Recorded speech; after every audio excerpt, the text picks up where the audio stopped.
Okay, I am so over it. I have been writing reviews for a company that I get arcs from, and yeah, I'm so over it for now. I've been doing it. I'm so backed up and behind on it, and one of the problems I've been having is that this one company distributor, when they give you the e-file of the book, it's usually always flawed, I would say 90% of the time, and it makes it a hassle. I can't review a book if it's missing pages. I even went so far as to call the office of this ARC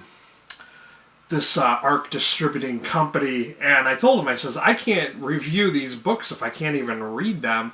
I'm like, you need to either fix the app, or it's the copies that upon download are just not working right.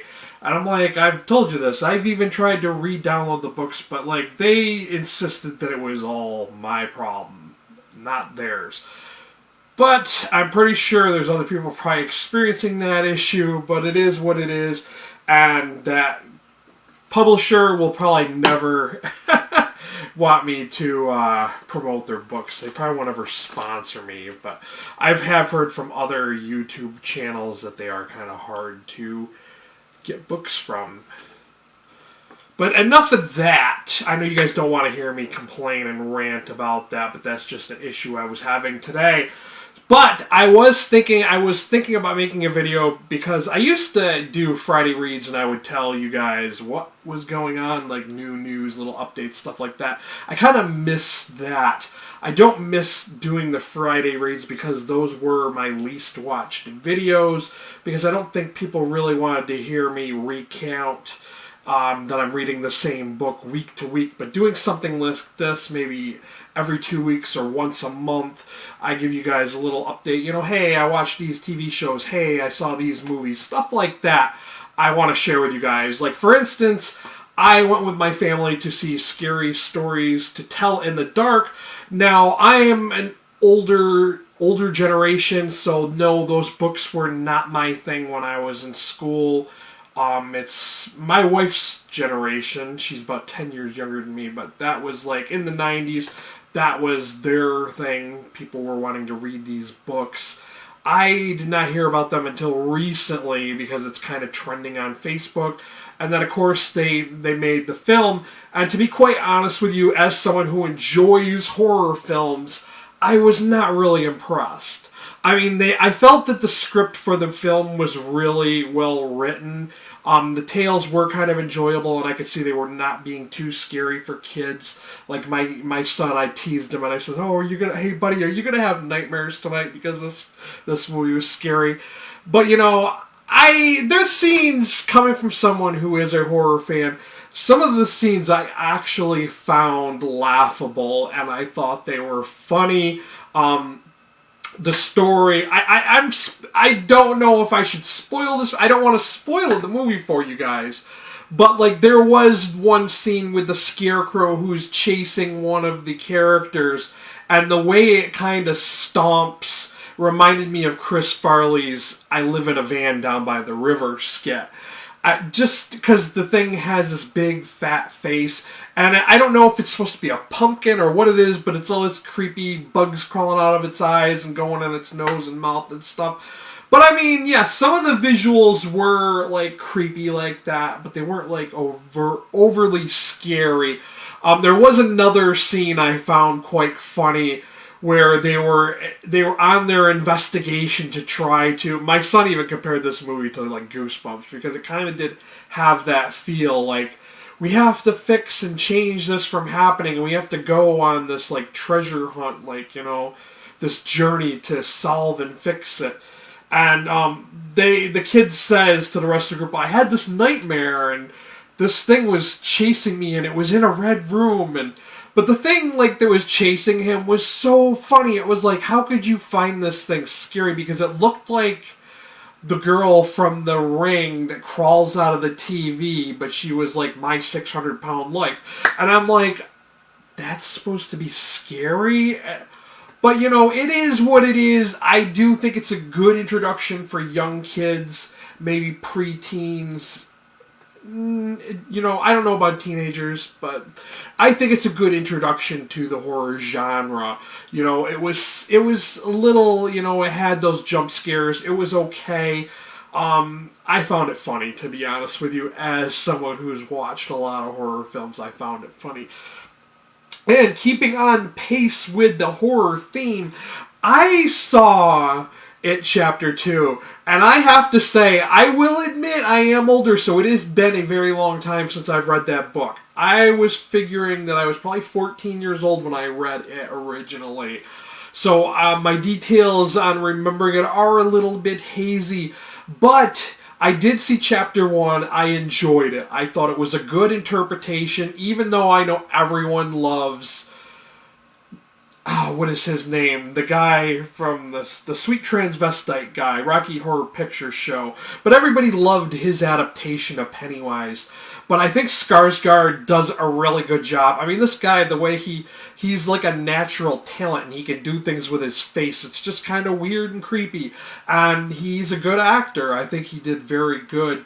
And I loved the fact that Stephen King can rib on himself, and there is a cameo of Stephen King in It Chapter 2. He's in the film as a side character, like one you only see once, and there is this running joke with another one of the characters how people enjoy his books, but they don't like the endings, and he sucks at writing endings.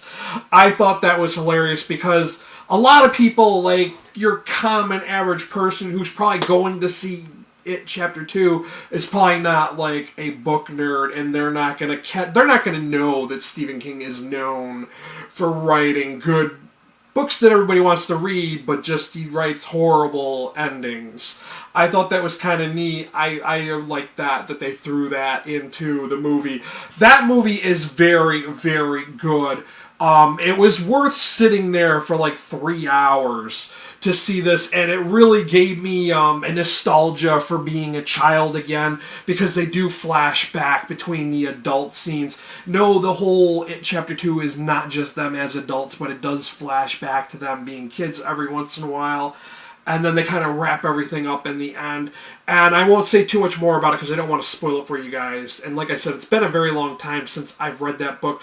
I think that I'm going to reread it very soon, though, because the film really got me excited for the It book. And I think that's going to be one of my future reread books by Stephen King. But yeah, very, very good. Speaking of Stephen King, I'm currently reading The Outsider by him, and that one it's intense. Like, I'm not going to say, right now I'm not feeling like this is a great book by him, but it is intense. It's keeping me interested. It's kind of like a crime, like, has occurred. It's about a killing of a young boy, and the community is outraged because they suspect that it's a beloved member of their community. And you just want to keep reading it. And I've been reading it at a fairly good pace, so I don't know how soon I'm going to have a review for that out soon. But it's really good, guys. Really good. But on the other hand, I have been watching like other films. Like, I started to watch today, and I had seen the trailer for it, but it is The Haunting of Sharon Tate. I know I share with you guys every once in a while that I do listen to true crime podcasts. I sometimes read true crime books. And so I just learned about Sharon Tate and the Manson murders not too long ago because I read this book. I did a written review of that book. A very, very good book. If you guys are interested in learning about the Manson murders and about Sharon Tate, I'm recommending that book because that book really, it helps you understand the victims, and it kind of comes from their point of view. So it's not memorializing or celebrating Manson and his followers and what they did. And I really thought it was cool that it mentioned that Sharon Tate's parents, there up until their deaths, were advocating for the victims' rights. And if it was not for them, they would not have that program.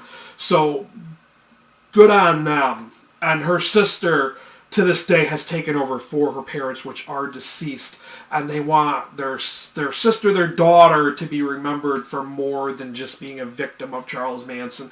That was a very, very good book. It is one that the author, I learned upon doing research for my review of that on my blog.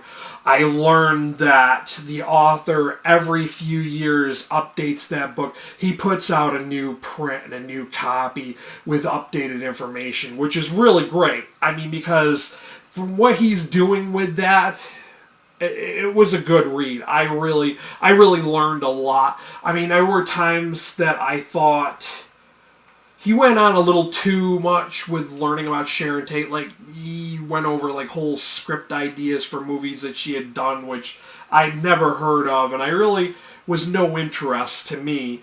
But, and of course I had to remember that some of the things he mentioned is from an older generation, my parents' generation, so a lot of the stuff he was talking about, you know, I just couldn't relate to because I'm not from that generation. But it was still very interesting, and I thought it was a good book. If you guys want to check it out, I will probably link that review down here for you to check that out.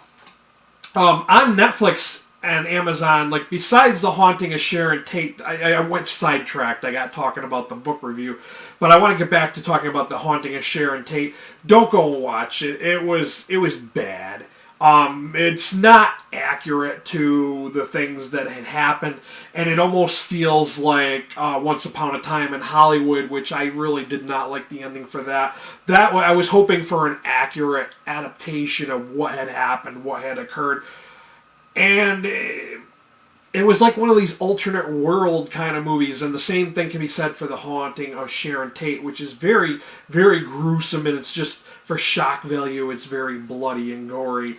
And I just thought it was horrible, to be honest with you. And it always feels like a lot of the times Amazon always like showcases these really horrible movies, and I don't know why they do that. Because I'm sure they can get better quality movies. Don't let Netflix have all the really good movies. But it is what it is when it comes to that. I have been watching Wentworth, which is an Australian prison drama that is kind of M for mature. It is the graphic with the subject matter, violence, and language, and all of that. And it's about these women living in a women's prison in Australia. And I find it kind of interesting that they wear hoodies. Like, they can wear hoodies, like, and when they're walking by cameras, they pull up their hoodies. And it's like, you would think, I know, like, that shit would not go down in America, because they'd be like, look, you're not getting away with any sneaky bullshit here. You're not getting your hoodies. We're taking that shit away from you. But it's just like, you know, I'm not Australian, so I really don't know. I mean, is that 100% accurate that that's really what women's prisons are like in Australia? I don't know, but it is a fun, different kind of show to watch. I kind of grew out of watching Orange is the New Black. I just got really sick of the dramedy aspect of it. I found it boring after a while and just not very entertaining.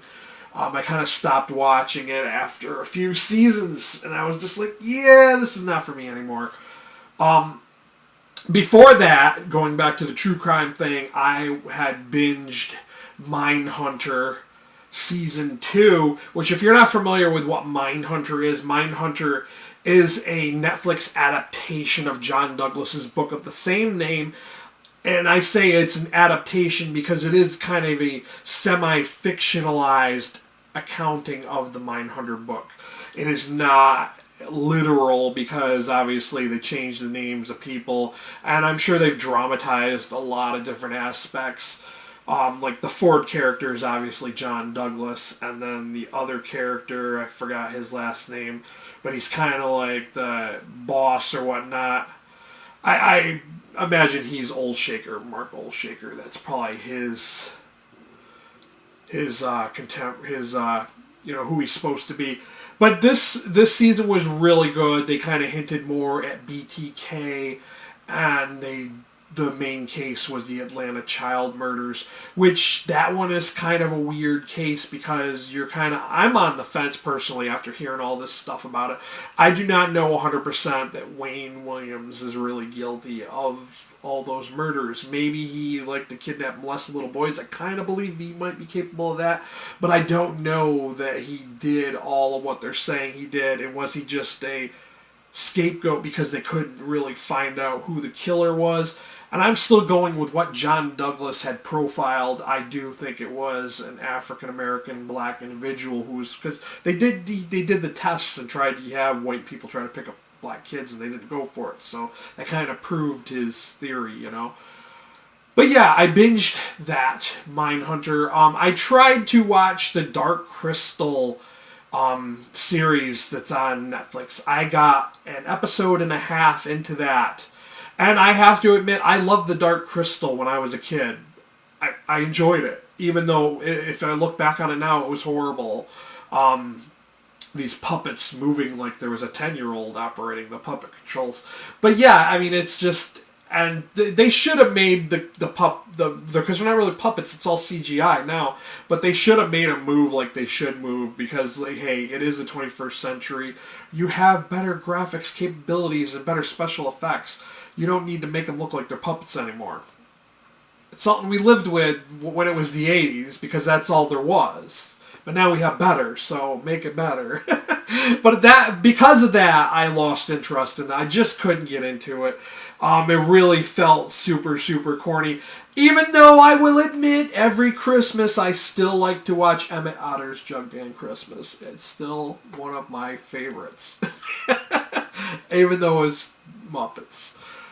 But yeah, I have another show I've been watching, I've been DVRing, has been Snowfall, which goes over the CIA and how they influenced introducing cocaine into black communities and then having it turned into crack and all that, and sending the money back to Latin America to influence change of events in certain nations down there. I've been watching that. And I have been watching Fear of the Living Dead. I like that better than The Walking Dead. Even though I liked the comics and I liked where they were going in The Walking Dead comics. But once they made all these changes in the TV show for The Walking Dead, I lost interest. I'm like, you lost me. Even though they're doing the Whispers. I know somebody's going to comment, they're going to be like, but they're doing the Whispers. Yeah, but they still killed Carl, and no, I'm not cool with that. And they got rid of Rick. Rick, my boy Rick! Why? You know, but I'm not going to go on a rant about that, but that's just, they did it dirty. They did it dirty.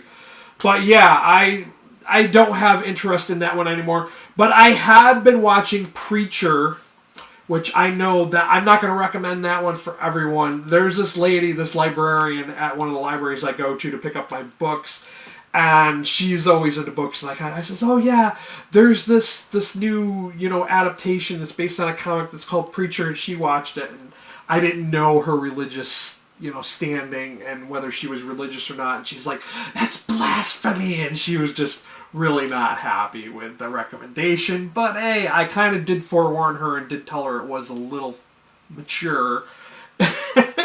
So I can't say I didn't warn her about that. But, yeah.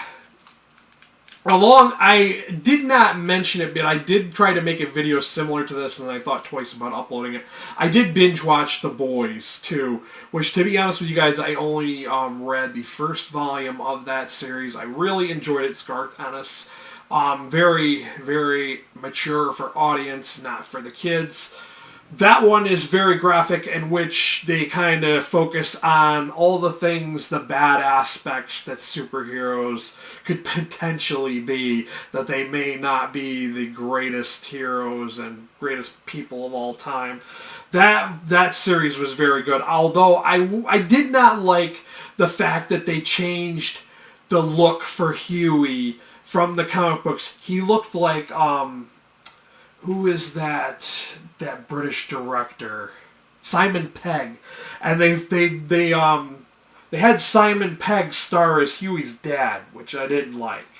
I mean, is Simon Pegg really that much older that he could be considered that guy's dad?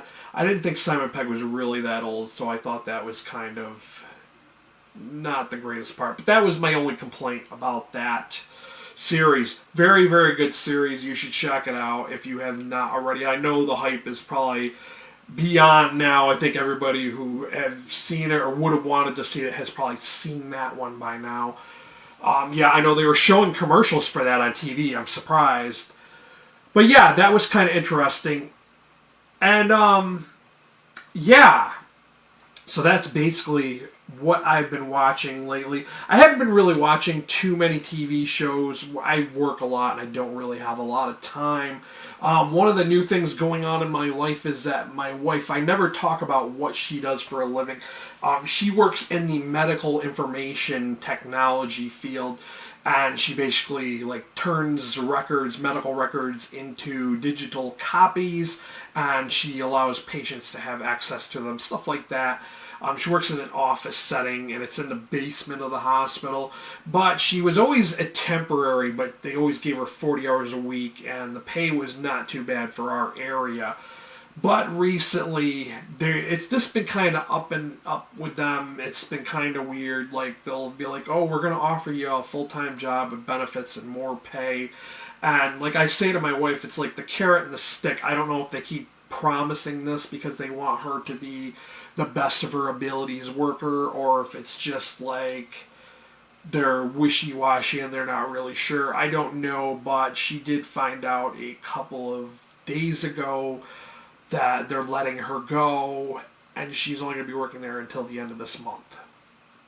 But on the plus side, she has been getting a lot of offers from other places, because one of the things that she's done, and this is one of the things I always tell people when you're thinking of making a YouTube channel, regardless of what your genre or what your content is going to be about, is networking. And the same applies for being a professional and working, is that you should be networking and meeting people in your field and your points of interest.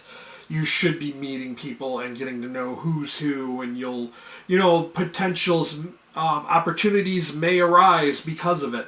So yeah, I'm proud of my wife for her accomplishments and what she has done. Like, she's earned certifications, whereas, I tried to get my A+ certification, and if you have not taken that test, it is super hard. The thing that I did not like about it is that the randomized questions and the fact that they pool from so many questions, and there were things on there, because it was supposed to be everything about Windows 8 was what the last one was supposed to be, which, who has used Windows 8? I don't know anyone who's used Windows 8. I know it was one operating system Windows had developed for tablets and stuff like that, and touchscreens, but I didn't, I polled like people I know, and I've never heard anyone say, oh yeah, I used Windows 8 and I loved it. But, they can do that. It's their test. And if they want you to know this certain thing, even though most companies I don't think are even using Windows 8, everybody's using XP or Vista, or they're using Windows 10, which a lot of them have moved. They've migrated to Windows 10, or some are using Linux. But, Office, Microsoft, they're the ones who make the rules for that testing. But that's the thing that really angered me, is that it was wicked expensive, and I took it 2 times, failed it both times. Yeah. Even though, my wife's a little better with studying than I am, so. I'm not that, I get distracted too easily. I'm like, oh, I want to watch this TV show, or watch this movie, or maybe let's read, or let's play a video game. But yeah, I have been making more progress with this channel. I've seen that there's quite a few of you now subscribed. I don't know how many of you are going to want to watch this, though. I'm not recommending this for everyone who's subbed to the channel, because I know a lot of you are here for book reviews. You're here for graphic novel comic book reviews. You really probably don't want to listen to me rant about stuff. But if you do if you liked what I am talking about and maybe potentially might want to see another video like this, then let me know. Comment down below, like the video, and please support my channel. If you want to buy a book, there's my book depository link down below. They offer free worldwide shipping to anywhere in the world, and they've got pretty good discounts. I know that they are, I think they're a subsidy of Amazon books, so that's why they have good prices, and they have sales and stuff like that. I have not checked them out because I know they're linked to Amazon because I already use Amazon if I want to order any books. And that's another thing I'm going to potentially do in the future is I think I'm going to start pre-ordering certain trades and graphic novels. So, yeah, so I'll have more books. But the only thing is with that is that I gotta, you know, force myself to read them at a decent pace and get them done before too long. It would be nice if I could get sponsored books from, like, Marvel, Image, and all of them. That would be great. I would love it. The only thing I would never do is I would never give a fake review or a false opinion of a book just because they gave me a copy of a book. Never would stoop that low because I'm not going to sell myself out just for a free book. And I want to be upfront and honest with you guys on whether something's worth your time and your money especially. But that's for another day. I should end this video. I don't want it to be too long where then people fall off because it's too long and they don't want to listen to me rant. But thank you. If you made it this far, thank you for watching. I appreciate it. And like I always say, I appreciate those of you who have purchased things through the links. If you want to see book reviews, whether they be fiction or comic book graphic novels, go ahead and hit that subscriber link. While you're there, hit that notification bell so you know when I upload videos. I'm going to be a little more sporadic. If I read something good or something that I think you guys should know about, I'm going to upload a video, do a review of it. I read a lot of stuff, so like even when I'm not putting out videos, I am still reading. I don't want you guys to think, oh, this guy's just not reading anything this week, and that's why he didn't put out a video, or that's why there was only one video. No, I am always constantly reading stuff. If you do not already know that from watching my videos, I am always reading something. But a lot of times they may be mediocre. And that's why I don't tell you guys about them. But yeah, I'm ranting. I'm going to go check out this new show. I don't even know which network it's on. It might be Amazon. Might be Netflix. I'm not sure. But I am out. Thanks for watching. Until next time. Later, guys.